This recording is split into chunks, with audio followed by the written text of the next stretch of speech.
Welcome to the Ownership Review, where we do a bunch of maintenance to see what this car is like to live with on a daily basis. Here are the high points of the 2001 Isuzu Rodeo.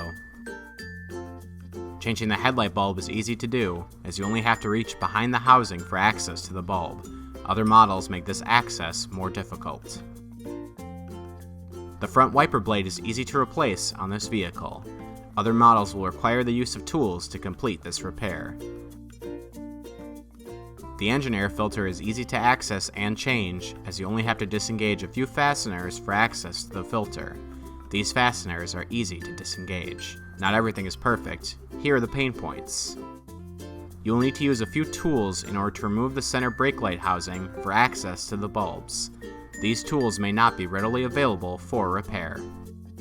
You will also need a few tools to access the front turn signal. Other models make this access much easier. The level markers in the coolant reservoir are not overly visible on this vehicle.